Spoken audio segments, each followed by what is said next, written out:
Good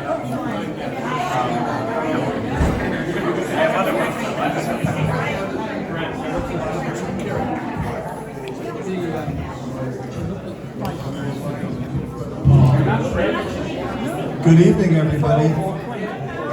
If we can have your attention for like 7 minutes, we'll get you back to the cocktail. Yeah, hey, we have a ton of room here, so don't be shy. We love people. Come on in. I don't want you to be so far away where you can't sit down. You can sit down, cross-legged. So come on in. Well, first of all, I want to thank you for coming on such a beautiful and hot day. There's a lot of other things going on and big planes flying around and memorial services. So thank you. I'm Matt Latucci. I'm the CIO of the J. Paul Company. We are the developers of this beautiful building, 181 Fremont, so welcome. Welcome to Gallery 181. You are not only in the tallest mixed-use building west of Chicago, you are in the tallest art gallery in the world.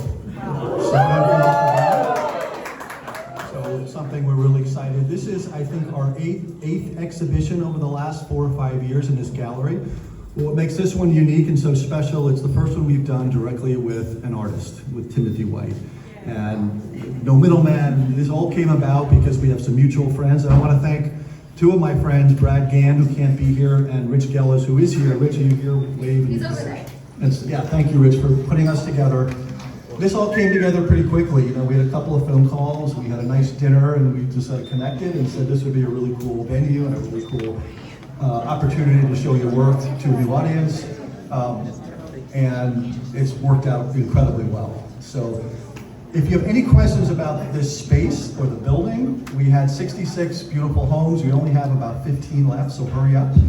This one, not to be a shameless talker of real estate, but yeah, 7 minutes. This is for sale. I'll be back in a minute. Yes. 6 minutes. Carmen Lagarde is our director of sales. She can talk to you about this beautiful building. All of these beautiful pieces of art are for sale also. So tonight, if you buy this unit and all the pieces here, we'll throw in these two stools here. We'll do more than that. We'll do more than that. So I want to introduce you to Timothy White, and you probably know who he is, and you've seen his work all over the place. He's been an iconic photographer, an artist in all over the world for the last 30 years. Celebrities, rock, 40 years. Oh my gosh. Really old. Tell us how you started in this, what makes you tick, and just point a few things out. Tell us about yourself. First of all, thank you everybody for coming. Amazing turnout, really amazing turnout. I don't know what you're paying these people, but yeah, I've been doing this for 40 years. What you see on the wall is sort of representative of a 40-year career in a way. Some of it is newer than others. There's a picture in the back of Jay-Z that I shot in 1988 before he actually had his first album. So it really does span a lot. Each one of these pictures sort of represents, obviously it's the nature of photography, but just a moment. And in fact, it's one moment of hundreds within the time I spent with each individual. And many of these individuals I've spent multiple occasions to photograph. So, it's sort of like what selection of Robin Williams did I choose out of, since I've worked with him a number of times, maybe 1,000 photographs. But each time you look at it differently, the context changes, history changes, obviously, and so our feelings towards it change. And some of it is very emotional. Some of the reactions here are to the imagery is very emotional, and some of it is so whimsical, and that's fun as well. So. Yeah, this is a great opportunity. It's kind of a great space to show your work in. I was worried about not being on street level. Who was going to show up? The view does mean something. This is going to be open for several months, so you'll have to come back again and spend more time here. Yes. And I'm going to be staying in here so you can all come back and sit there. Just not too early, don't wake them up in the morning. Anytime. So, we can talk a little bit about it. If anybody has any questions, I can talk about work. Again, each one of these pieces is a story. And the reason it's a story, really, is because sort of all humility aside, it's my story. Photography isn't truth. It's my truth. Photography is an illusion, and so I make these pictures. I don't take pictures. This is not grab stuff. I'm not a reportage photographer. I set things up. I set up a frame. I set up something that's very graphically pleasing to me. It's my sense of form. I set up the lighting that's right. I set up the right situation, and then I put the subject into it, and then the magic happens, and then I react to the subject. And so I have an ability to interact with people a certain way, and that, along with my sense of composition, allowed me to create situations that really created amazing imagery, and also allowed me to build a reputation and a career where I was repeatedly asked to do that. And I've shot many hundreds of movie posters and album covers and magazine covers. And so I've been involved in music in Hollywood, my whole life, my whole career, and it's been really an amazing experience. And so many people come here and say to me, so who's your favorite? But there isn't any. And each single one of these, I could tell you a story about every single one that will be fun. So, with that said, this is from a kid from New Jersey. A kid from Jersey. Yep. Yep. Ended up in Hollywood. Who knew? Talk about this. Well, this one is probably. Somebody said something to me earlier. Nicole Kidman. Again, I've worked with her a number of times. I've kind of watched her. Well, it's funny, sticking around long enough, you watch people grow up. But I've watched people change and grow, and this was for the movie poster Step Class. And normally, I would never, ever come in that close on anybody, and I don't think I'd want anybody to come in that close on me. But the truth is, if you look at it, it's pretty beautiful. And she has, and it's funny, if you look at her today, and she's I don't know how old she is. She's got to be in her 50s, but she's gorgeous. She's a beautiful, beautiful woman. And in this particular case, she really could stand being taken that up close. But it sort of said something that I do when I work, aside from sort of setting up these scenarios, I'm constantly talking to my subjects and keeping them focused on something other than what we're actually doing. And as we go through that process, I see something, and it's usually a connection between the two of us, and it's something in their eyes that I see that's connected to me, and that's when I usually snap the How long are those sessions when you're having that time and you set it up? Are they It's 2 what they hours give a me. day? It's what they give me. I mean, there's a picture inside of Sophia Loren. Sophia Loren shows up and at 8 o'clock in the morning, and I go, I'm nervous. Like, I've got her for 5 minutes. And I go, how long do I have you? And she goes, well, 4 o'clock. I'm like, what? So there's people like that, and there's situations like that. And then there's others where you literally only have a few minutes. But again, I've done this a long time. I've got a big bag of tricks. I'm confident in what I'm going to get. I don't need to be in the most perfect situation to get it. I just sit on the curb. It doesn't make a difference. It's about lens and light and a feeling and connection. So you can make a picture anywhere, and I can do it in any amount of time. So. I see this being in Watchmen, so I'm just curious about your favorite film and format, flash format. Well, interesting. From a photographer. All of this is obviously digitized prints. These are not silver gelatin prints. Analog photography, film and paper and printing processes have all changed in the computer age. I do still shoot 8x10 analog, which is a rare thing to still shoot. Almost everything is digital today.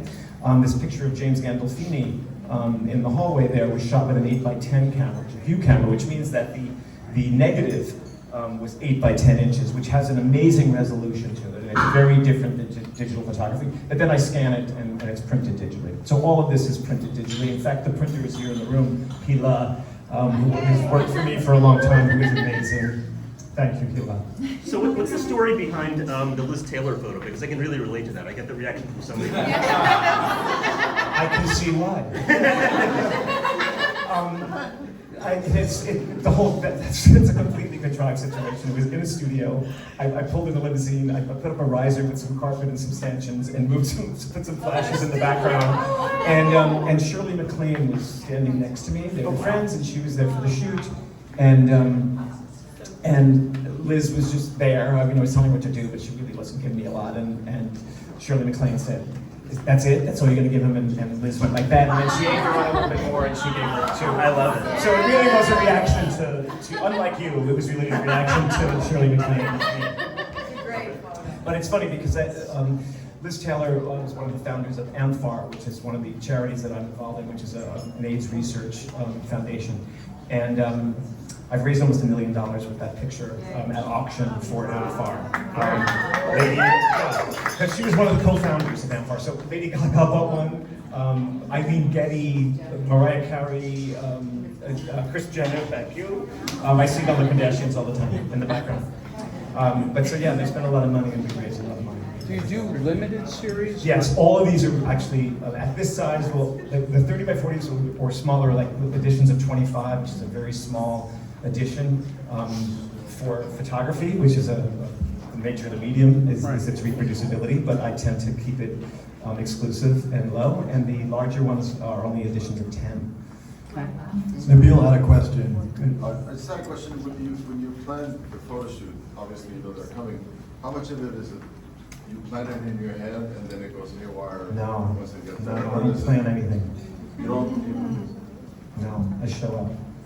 I don't have no idea where that came from, frankly. No, really, I have no idea where it came from. But it's like I just know I'll do it. And, you know, it's knowing your craft. It's feeling comfortable and confident with people, and just making it happen. I mean, my real goal, and I've said it a zillion times. I feel like I quoted, but that I feel like I'm more a psychologist, because it's really trying to get people to somehow distract them, so that they're not focused on their vanity and the nature of this thing, this lens that scrutinizes them.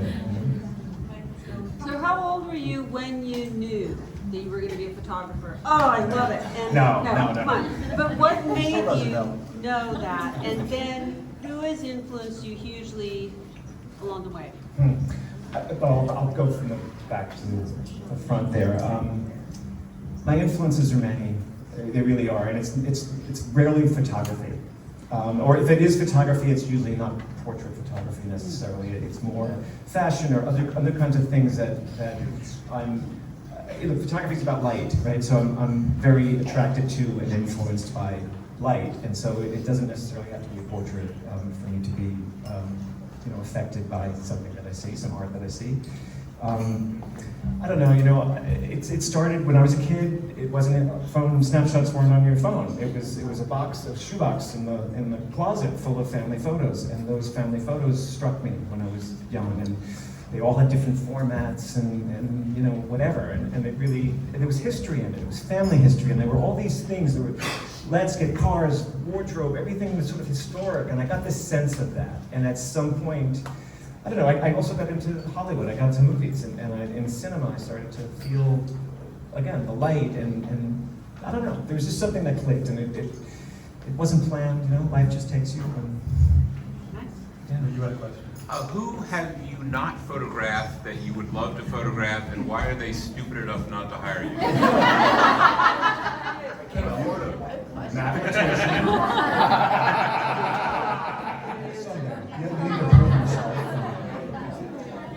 No, it's not like that.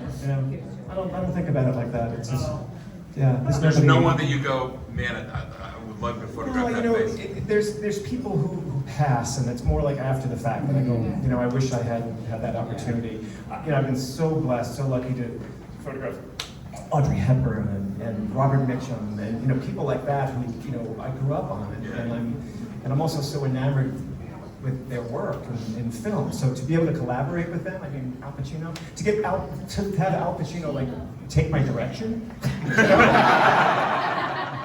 pretty amazing. So, Tell us a little story about what you told me earlier about Paul Newman and his motorcycle.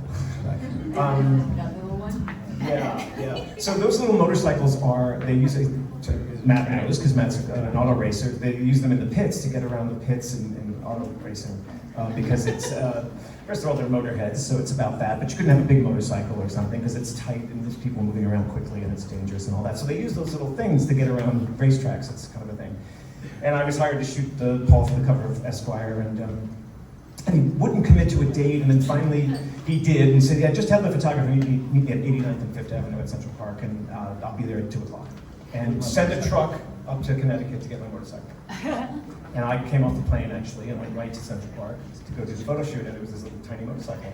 And I was like, what? This isn't what, you know, and they were like, no, that's what you wanted. And he showed up, and I said, okay, and we rode around Central Park, and I hung off the back of the truck, and he just ran up. People were freaking out at Central Park. And the funny thing is, at the end of it, we came back to 89th and 5th, which is where my crew was waiting as we were running around the park. And he goes, you got it, kid? And I said, yeah. And he took off down 5th Avenue on that little motorcycle. See ya. Back here. Can you talk a little bit about this picture of Robin? Yeah, that was for the movie Birdcage. And I've shot Robin a number of times, but that was probably one of the best experiences for me. Number one, because Nathan Lane was with him, and Nathan Lane just giggled the whole photo shoot. And didn't say a word, just giggled at everything Robert did. And what we did was, I just had a prop stylist fill a room with props, and anything related to the birdcage, thematically to the birdcage. And so I had him he and Nathan in full suits and ties, but yet they had lipstick on. Or I had bird cages they could put on their head. Or I had them do a pillow fight together, this was the end result of the pillow fight. But so yeah, and the next day my face just hurt so much from laughing and smiling all day. And Nathan Lane was just... Was he kind of in full Robin Williams mode then? It was full on, like I can't tell you. I've never experienced anything like it. I've been with a lot of, interesting people, but yeah, very special man. And boy, I mean, just look at his eyes. There's a lot there. Do you have a photographer with a question?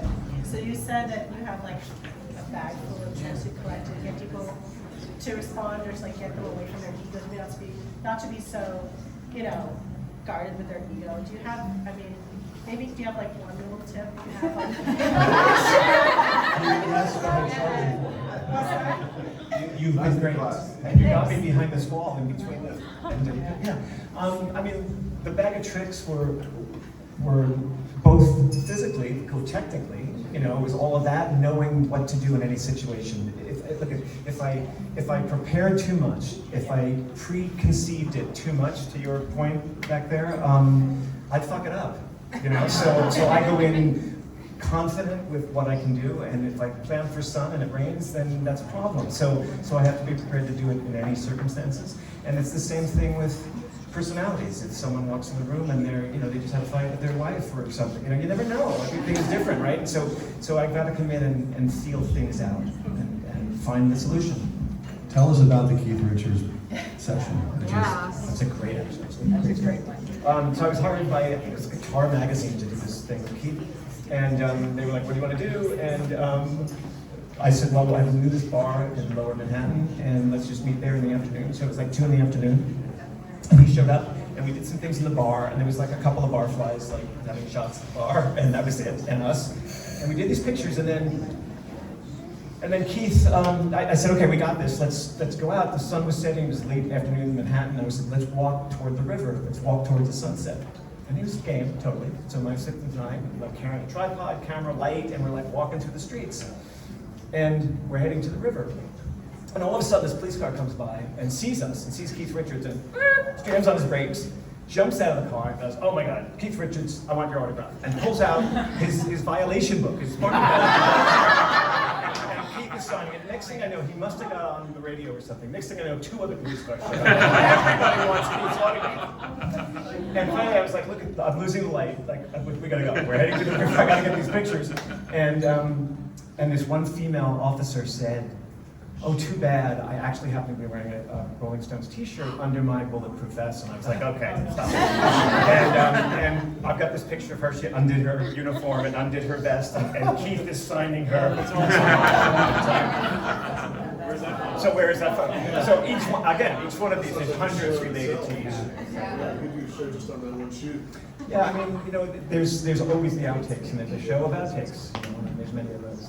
B-sides. Whoopi is one of my oldest friends and one of my closest friends. She's like a sister to me, and we've known each other a really long time. And so I work with her constantly.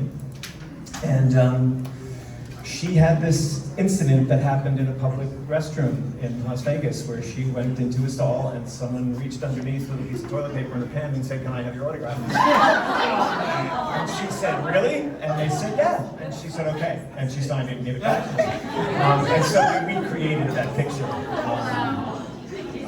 you've been in Hollywood. Have you gotten tempted to go into cinematography rather than stills? I've directed, not films, I'm not smart enough to do that, but there's, I've done commercials and promos for TV and some television work. But you Music stayed videos and stuff like primarily that. with. Yeah, I mean, to be honest with you, I've had a great career, and I'm an individual within this, where that's a much bigger collaboration. And, I mean, one of many directors where in my world, You're the director. was my guy. Yeah. So, Why don't we take a couple more quick questions and then we can wrap it up and get back to cocktails and looking. And if you haven't seen the back 40, we have 2 beautiful bedrooms back there with more beautiful works and a beautiful sunset. So make sure you see that part of the home. Anybody else have anything that? Yes. I know. Well, okay, so I'll tell you the Brad Pitt story. So I've worked with Brad a number of times, but I ride motorcycles, and I have a friend who was a sort of a motorcycle guru and very well known in the motorcycle world, the custom motorcycle world. And he passed away, and I was with him when he passed away. And so I did a book, a coffee table book, just on his life. And it was actually a very successful book of mine. I've got 5 published books, but one of them wasn't Hollywood, it was about this motorcycle guy. Anyway, so I showed up on a photo shoot with Brad and Angelina to shoot Mr. and Mrs. Smith. And Brad, my book had just come out, and Brad is like the biggest guy in Hollywood, and even though I'd worked with him once before, this was like kind of a big deal, it was a big shoot, and Angelina as well. And he came in, and all he wanted to do was talk about my friend, the motorcycle guy, who had passed away, and about my book. And so we really connected, and all we did during the photo shoot was talk about motorcycles. And then at the end, he was like, well, we should get together and ride. And I said, sure, but I just thought it was, just talk from a photo shoot. And about a week or so later, he called me up and he said, I've got 5 days, let's go. And so I called up the studio and I said, okay, I'm doing this trip with Brad, but I'm gonna take pictures the whole way and you're gonna pay me. So I rented a motorhome, and I had a stylist full of clothes and my 2 assistants with lighting equipment, and they followed Brad and I as we went through the Mojave Preserve for 5 days. And did pictures.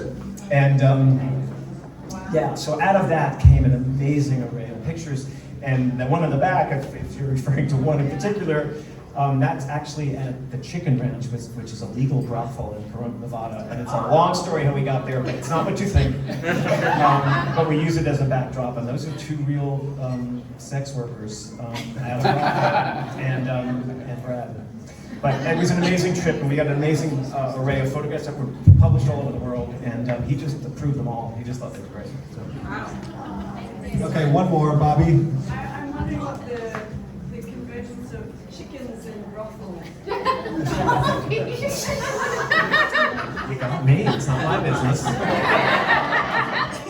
No, okay, I'll tell you briefly. Okay, so it's a really long story. My Brad Pitt story is not just 5 days worth, but it's actually a really unique story. And he ended up getting in an accident and fell off his bike, and our first night. And we sent him to the hospital because even though we weren't going that fast, you fall off a motorcycle, you should go. So we went to the hospital. The next day, we got back together. He was willing to go back on the road, and we did.